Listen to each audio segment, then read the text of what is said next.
يا راجل ازاي بتتفرج على الدوري الانجليزي ولسه ما لعبتش الفانتزي بتاعت الدوري الانجليزي، وان انت تختار لعيبه من الدوري الانجليزي وبتاخد عليهم نقط وبتاخد جوائز وبتاخد حاجات حلوه جدا على حسب ادائهم في الملعب. تعالى كده، اوعى تروح في اي حته، تعالى هنتكلم كلام مهم جدا جدا عن الفانتزي ونشرح كده اللعبه بكل سهوله، عشان في ناس لسه ما لعبتهاش، فربنا يقدرنا على فعل خير وكلنا نلعبها. وعايز اقول لك ان اللعبه دي بتعصبني وبتضايقني جدا جدا جدا وبتخزوق منها كتير جدا جدا. تعالى في الفيديو، ما تروحش في اي حته خالص. طيب، عايز اقول لك ان الفانتزي بكل بساطه بيبقى معاك 100 مليون يورو. ما ينفعش اسحب ال 100 مليون يورو دول من البنك، لا. طيب، بيبقى معاك 100 مليون يورو، بتختار 15 لاعب من الدوري الانجليزي، بتختار 2 حراس مرمى، 5 مدافعين، 5 في وسط الملعب، و3 مهاجمين. على حسب ادائهم في ارض الملعب انت بتاخد نقاط.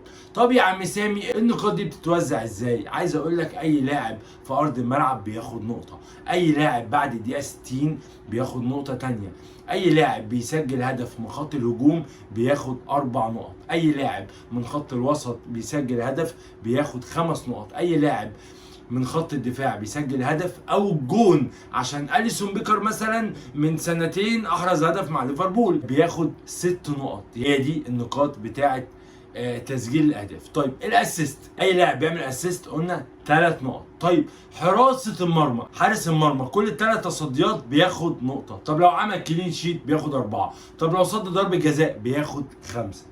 طيب، لاعبي الدفاع من الكلين شيت بياخدوا نقط، طبعا بياخد 4 نقط، ولاعبي الوسط بياخد 4 زيهم. طب لو في لاعب دخل جون في نفسه بيتخصم منه نقطتين. طب لو لاعب ضيع ضربه جزاء بيتخصم منه نقطتين برضو. ايه ده موضوع كبير، موضوع سهل جدا جدا جدا. اهم حاجه ان انت تعرف تختار اللعيبه، ودي مهمتي في القناه، عشان كده لازم تعمل سبسكرايب مهم جدا جدا للقناه وتفعل زر الجرس عشان ما يفوتكش اي فيديوهاتنا. وطبعا في شويه حاجات كده اللعبه مديها لك عشان تسهل عليك الدنيا. في حاجه اسمها الوايلد كارد. الوايلد كارد دي ايه هي؟ الوايلد كارد دي بتسمح لك ان انت تغير تشكيلتك في الموسم مرتين، مره في الدور الاول ومره في الدور الثاني. طبعا لو عملت اكتر من تغيير في الاسبوع بيتخصم منك نقط.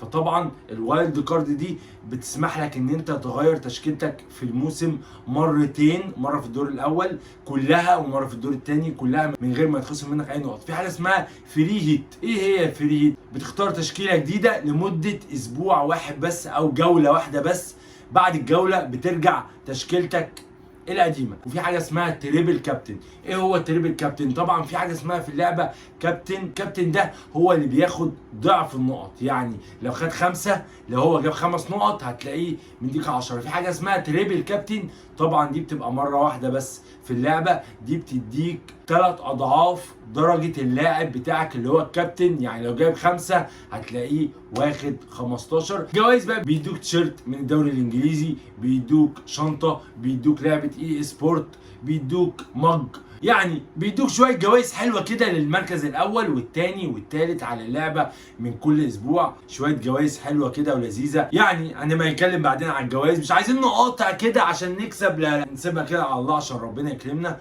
اعتقد ان اللعبه لذيذه وجميله كده. وعايز اقول لك حاجه مهمه جدا، بغض النظر بقى عن النقط وبغض النظر عن الجوائز وكل حاجه، انت هتستفاد ايه؟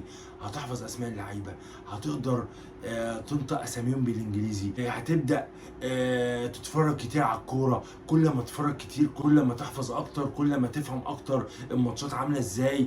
في التحليل عسى وعلا تبقى محلل كروي، لما لا؟ الشغلانه مش سهله خالص. ده كان كده اول كلامنا عن لعبه الفانتزي. ان شاء الله باذن الله هنزل لكم التشكيل اللي انا هبدأ بيه الموسم، وربنا يستر من الجولة الأولى، لأن الجولة الأولى هتبقى مهمة جدا جدا ولازم ما تعملش أي مجازفات في الجولة الأولى. اشتراك مهم جدا جدا في القناة وتفعل زر الجرس مهم جدا جدا، ولازم تقولي وجهة نظرك في الكومنتات لعبت اللعبة ولا لأ، وهسيب لكم لينك اللعبة. سلام.